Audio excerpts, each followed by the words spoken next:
오늘은 내가 오늘은 세계관에 대해서 한번 얘기를 해보려고 하네. 세계관 하니까 굉장히 거창할 수 있지만은 거창한 거 빼고 그 우리 실생활에서 우리가 한번 생각해 보았으면 좋겠는 거, 요거에 대해서 한번 얘기를 해보려고 하는데, 세계관이라는 게 뭐냐?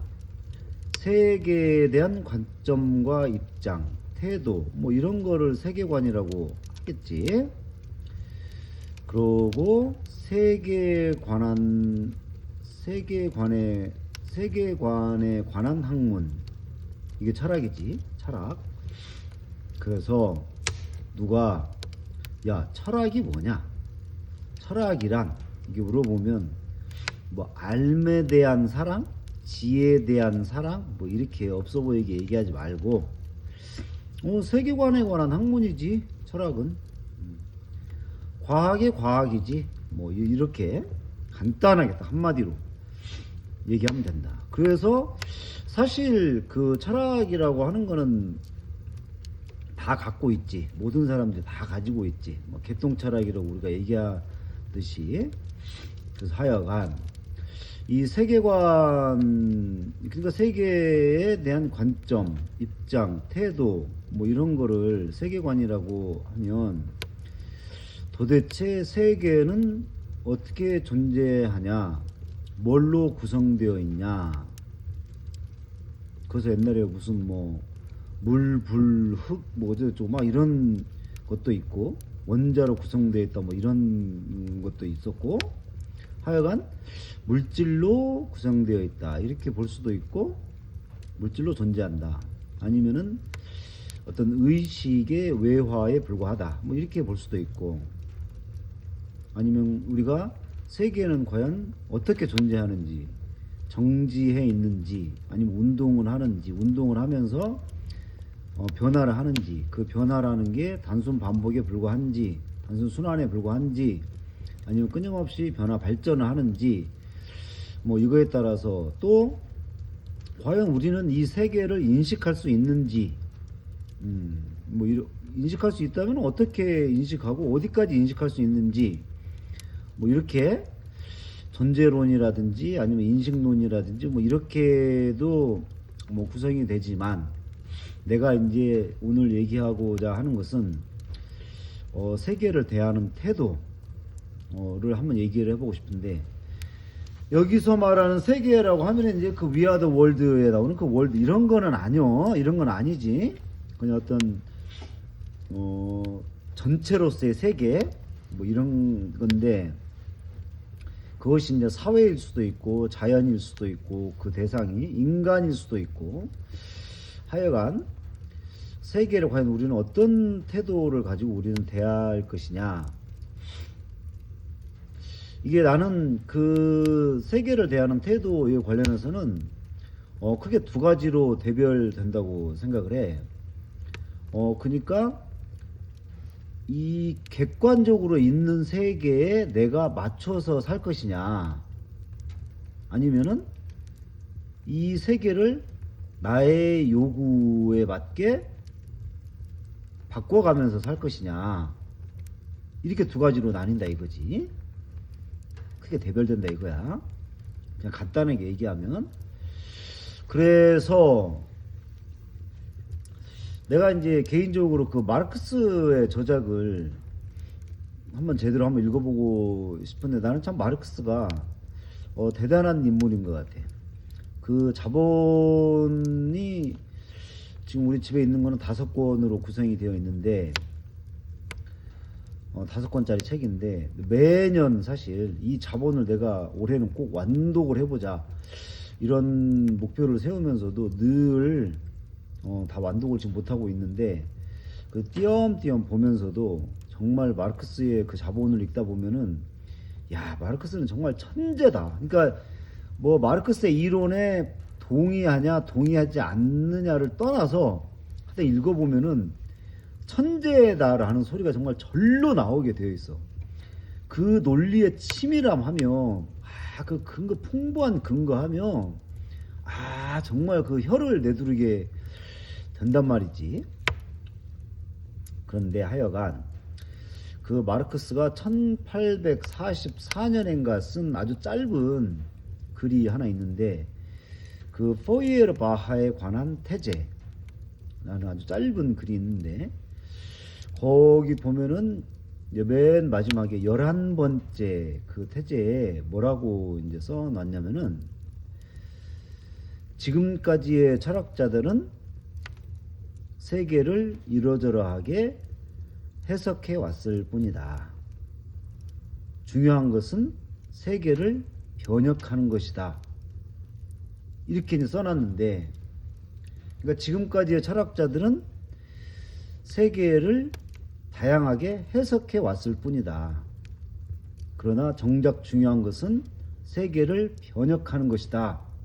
이렇게 써놨는데, 나는 그 말이 이 세계과 내가 아까 얘기한 과연 세계에 내가 세상에 맞춰 살 것이냐 아니면 바꿔가면서 살 것이냐, 요거를 단적으로 표현한 명제라고 생각을 하는데, 그 세상에 맞춰 산다고 하는 게 뭐 처세지. 그러니까 우리가 쉽게 얘기하면 처세지.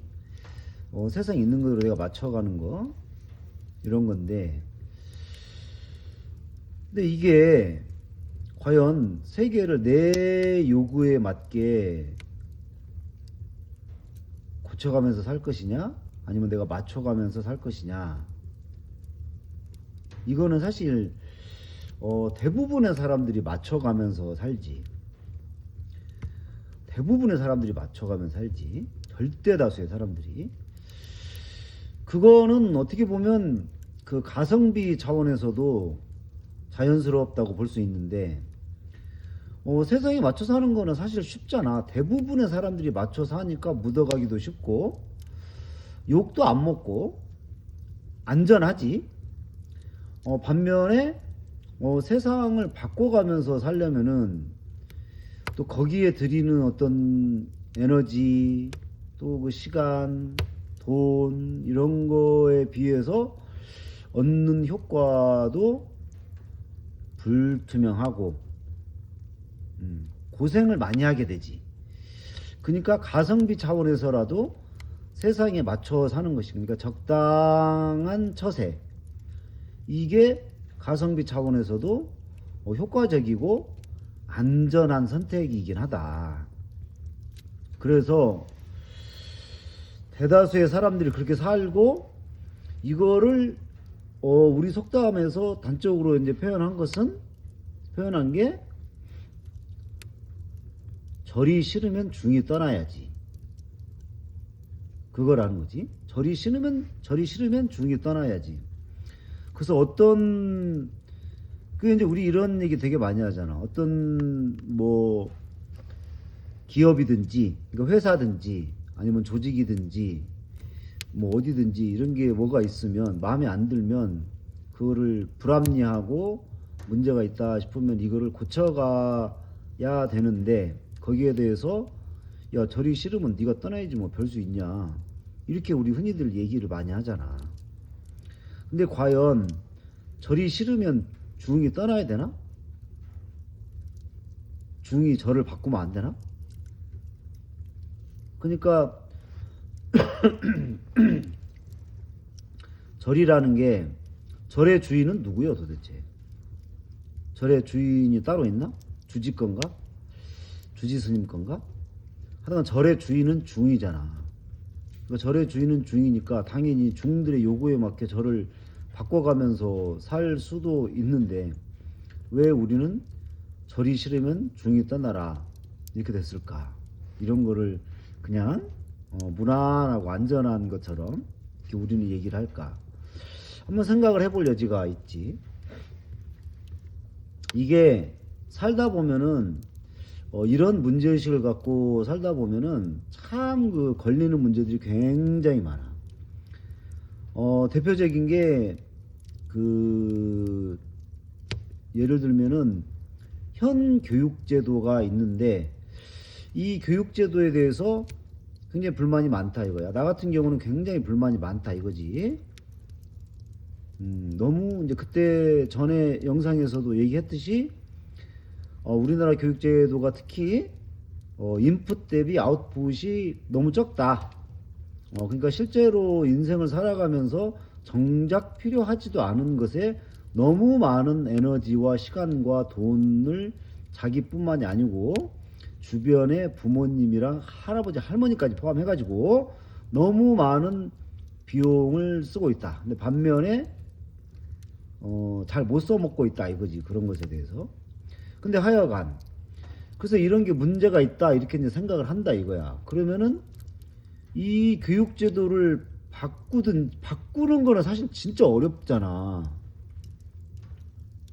전체 우리나라의 입시제도를 바꾼다든지 뭐 커리큘럼을 막 통째로 싹 다 바꾼다든지 이런 건 진짜 어렵잖아. 그러다 보니까 이런 교육제도와 무관하게 나는 우리 애라도 따로 이렇게 잘 키워봐야 되겠다. 이래서 예전에 대안학교라든지 뭐 이런 데로 이제 보내고 뭐 그러기도 했잖아. 개별적으로 이제 개인적으로도 이렇게 이제 교육을 하기도 하고. 근데 그것조차도 굉장히 힘들다 이거지. 왜냐면 대다수의 사람들이 안 가는 길을 가는 거니까. 그래서 이게 쉽지는 않다 이거지. 근데 그럼에도 불구하고 역사를 우리가 이제 좀 길게 보면 결국에는 역사는 끊임없이 이제 변화해 왔고 발전해 왔는데 과연 어떤 사람에 의해서 변화해 왔냐? 맞춰 산 사람들에 의해서 역사가 발전해 온 거는 아니잖아. 뭔가 바꾸려고 하는 사람에 의해서 그것이 이제 정치 제도 혁명이라든지 뭐 운동이라든지 변혁이라든지 꼭 이런 것도 그렇지만 그런 것뿐만이 아니라 기술도 그렇잖아요. 예를 들어서 뭐 스티브 잡스가 아이고 그냥 대충 맞춰서 그냥 대충 돈 벌고 말자 이랬으면은 스마트폰이라는 게 생기고 아이폰이라는 게 생기고 이래 쓸 수도 있지만 한참 뒤에 생겼겠지? 아니면 지금 일론 머스크 같은 경우에도 뭔가 막 그 자기 구미에 맞게 막 바꿔버리잖아. 뭐 전 세계를 진짜 그야말로 인공위성을 통해서 인터넷 서비스를 제공하겠다라든지 아니면 화성 여행을 한번 뭐 현실화 해보겠다든지 뭐 그런 거. 하여간 그런 뭔가 지금 있는 그대로 그냥 대충 맞춰 산다 이런 사람들이 아니라 뭔가 세상을 한번 바꿔보자 이런 사람들에 의해서 역사는 발전해 왔다. 세상은 하나하나 바뀌어 왔다. 이런 거지. 우리가 지금 실제로 누리고 있는 어떤 자유 또는 뭐 그 권리, 혜택 뭐 이런 것들도 보면은 결국에는 사실 뭐 맞춰서 한 사람들이 만든 게 아니지. 대부분은 바꾸려고 한 사람들의 어떤 희생이라든지 그게 엄버지면서 결국에는 하나하나 바뀐 건데 예를 들면 이제 노동시간 단축 같은 경우도 대표적인 경우잖아. 그러니까 그 기업주들이야 자본가들이야 당연히 최대한 노동시간을 최대한 연장할 수 있으면 좋은 거니까 뭐 그랬지만은 그러니까 지금이야 우리나라가 이제 주 40시간 주 5일제가 이제 정착이 돼서 이게 주 5일제 근무가 이제 정착이 돼서 이렇게 뭐 하고 있지만 이게 그냥 얻어진 게 아니라 처음에 노동시간을 단축하기 우리가 지금 5월 1일 날을 우리나라에선 근로자의 날이라고 하는데 지금 이것에 대해서 한번 얘기를 해보고 싶은데 지금 5월 1일 날이 이제 우리나라에선 근로자의 날인데 전 세계적으로는 메이데이 그러잖아. 근데 나는 이거를 이름을 노동절로 바꿔야 된다고 생각해. 그러니까 이 유래는 뭐 다들 알 텐데 원래 이제 우리나라의 근로자의 날은 3월 14일인가 그랬잖아. 그게 이제 한국노총 옛날에 대한노총 그 설립일 이승만이 그때를 그러니까 기념을 해서 노동자들만 아니지 근로자들만 쉬게 하는 날로 이렇게 해서 3월 14일인가 이렇게 이제 오다가 노무현 정부 때인가 5월 1일 날로 전 세계의 그 흐름에 맞춰서 5월 1일 날도 바꿨는데 아직까지도 이름은 근로자의 날이지. 5월 1일 날이. 근데 그러면 근로자의 날이어서 근로자들만 쉬는 날하고 노동절로 바꿔서 전 국민이 쉬는 날하고 과연 이건 어떤 차이가 있을까? 이거는 마치 광복절을 독립운동가의 날로 해가지고 독립운동 했던 사람들이나 그 후손들만 쉬게 하는 거라든지 아니면 한글날을 국어 관련자의 날 뭐 이런 식으로 해가지고 그 국어 교사라든지 국어 뭐 학자라든지 요런 사람들만 쉬게 하는 날로 하는 거랑 똑같다는 거야. 그러니까 뭔가 근로자들이 애쓰니까 너네 오늘 하루 쉬어라 이런 게 아니라 노동을 중시하고 노동을 신성시하고 그래서 될 수 있으면 불로소득보다는 노동을 통해서 돈을 벌고 사회에 기여한다. 이런 풍토가 자리 잡을 수 있기 위해서는 이름을 노동절로 바꾸고 전 국민이 쉬는 날로, 그러니까 이 공휴일로 정해야 된다. 근로자들만 쉬는 게 아니라. 나 하여간 이런 생각인데, 그래서 정말 뭐 얘기가 좀 샜는데 하여튼간 노동시간 단축 관련해서도 그러니까 지금이야 우리가 이제 그러지만 그 5월 1일 날이 원래 메이데이가 된 게 연도는 기억이 안 나지만 한 지금으로부터 대충 한 110년 정도 전에 시카고 노동자들이 노동시간 단축을 걸고 대대적인 파업을 했다는 거 아니야? 그래가지고 당시에 이제 미국 정부라든지 의해서 완전 대대적인 그 탄압이 있었고, 지금으로서 우리가 생각하면은 어처구니 없기도 하고 참 그렇지만은 그때 굉장히 많은 사람들이 사형에 처해졌다. 이거야. 사형. 노동시간 단축을 걸고 파업을 했다고 사형을 당했다 이거야. 그래서 당시에 그 지도자가 쓴 그것도 굉장히 유명하잖아. 그 들불처럼 번지리라. 지금은 비록 우리가 패배해서 쓰러지지만 이 불꽃은 나중에 들불처럼 번지리라. 뭐 이런 얘기도 하면서 그렇게 죽어갔는데, 하여튼 그런 사람들의 어떤 희생적인 투쟁, 그리고 그 이후에 노동시간을 단축하기 위한 수많은 투쟁들. 그 우리나라도 95년인가 이런 때도 한창 그랬었고 2000년대 이런 때도 내 기억으로는 하여튼 이제 노동시간 단축을 위해서 굉장히 많은 사람들이 투쟁을 했었잖아. 그래서 이제 여기까지 온 거라는 거지. 뭔가 세상을 한번 바꿔보고자 하는 사람들에 의해서.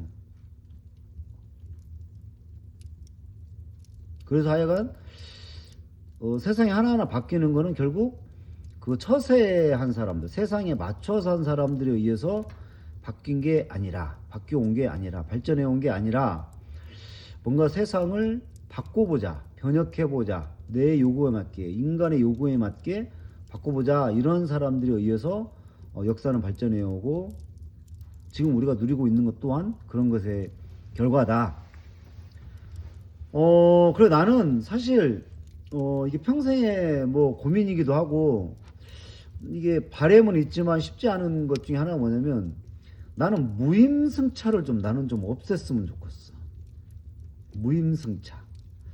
그러니까 예를 들어서 주 5일 근무제를 하자, 제도하자 이래가지고 그 겁도 나는데 데모 나가고 이랬던 사람들 있잖아. 그럼 그런 사람들이나 안 나간 사람들이나 똑같이 주 5일 근무하는 건 똑같잖아. 제도화가 되면. 근데 사실 그러면 안 되지.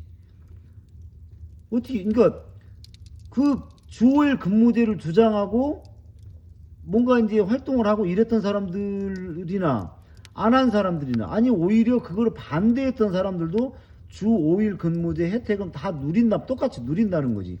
이것같이 불공평한 게 세상에 있나? 나는 이거를 좀 어떻게, 이게 꼭 이런 그 주일 근무를 내가 예를 들었지만 그런 게 굉장히 많잖아. 뭐 노조에서 예를 들어서 뭐 임금협상 투쟁을 하는데 어떤 사람은 파업에 참가를 하고 어떤 사람은 참가를 안 해. 그러면은 참가한 사람이나 안 한 사람이나 똑같이 임금 오르잖아. 그 이런 것도 문제요. 그 이런 게 무임승차잖아. 근데 예전에는 이제 이 무임승차 문제를 나는 해결해야 된다고 생각하는데, 예전과는 다르게, 근데 요즘에는 뭐 AI라든지 아니면 블록체인 이런 기술을 통해서 한번 이런 것도 한번 우리가 시도해 볼 수 있지 않나. 그러니까 뭔가 기여한 만큼의 보상, 뭐 이런 것도 있어야 되지 않나. 그래야 무임승차 하는 사람들이 좀 줄지 않을까 하는 게 일단 내 생각인데, 하여간 이게 문제예요. 내가 이게 주 5일 근무하니까 또 이제 생각이 나는 게 있는데, 우리 이제 기독교인들, 이거 듣는 사람들 중에 기독교인들 한번 생각 좀 해봐. 그 출애굽기에 보면은 21장인가 거기에 보면은 너네는 안식일 잘 지키라고 그러잖아. 그래서 일주일에 6일 동안은 생업에 전념하라고 그러잖아. 어? 전념하라고 그러잖아. 왜 전념하라고 그래? 하나님인 내가 일주일 중에 6일을 뼈 빠지게 일했으니까 너네도 6일은 생업에 전념해라. 그리고 일요일 날은 안식일을 잘 지켜라. 그날은 손님도 쉬게 하고 노비들도 쉬게 하고 심지어 집에서 기르는 가축들도 쉬게 해라. 그러잖아. 응? 근데 그러면은, 아니 하나님이 그렇게 딱 써놨으면은, 근데 우리 저 기독교인들 주 5일 근무 다 하잖아. 응? 그러면은 이거 좀 고민해 봐야 되는 거 아닌가? 왜 하나님은 주 6일 동안 생업에 전념하라고 했는데 왜 아무런 문제의식 없이 우리 기독교인들은 이 주 5일 근무를 그대로 누리고 있을까? 한번 생각을 나는 해봐야 된다고 생각해. 물론 내가 기독교인은 아니지만 나는 그거 기독교인들한테 한번 물어보고 싶어. 그 어떻게 생각하냐고. 내가 만약에 신앙이 있었다면은 나는, 내가 그렇다고 해서 우리 저 사장님이 주 5일 근무를 하고 또 정부에서 또 이렇게 제도화 돼 있는데, 아이고 나는 주 6일 근무할라요. 나는 저기 토요일 날도 나 혼자 나와서 일할라요. 이럴 수는 없잖아. 응? 이럴 수는 없으니까, 그러면 나 같으면, 내가 만약에 신앙이 있었으면은 주 5일 근무를 하고 토요일 날은 어떤 봉사 활동 같은 걸 했을 것 같아. 그 하나님이 얘기한 6일 동안에는 생업에 전념을 해라, 이 말을 현대적으로 주 5일 근무제 현실에 맞게 재해석을 해서 내 나름대로 실천한다면 나 같으면 그렇게 했을 것 같아. 그런데 내 주변의 기독교인들 중에는 안식일도 지키지 않고 일요일 날도 돈을 버는 사람들이 참 많더라. 하여간 뭐 나는 좀 그런 거 보면은 조금 좀 이해가 잘 안 가.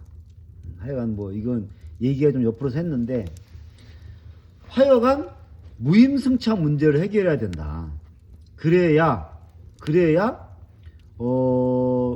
적당히 그냥 이렇게 묻어가면서 세상에 맞춰가면서 이렇게 살아도 혜택이란 혜택은 다 누리는 이런 일이 없어지게 된다.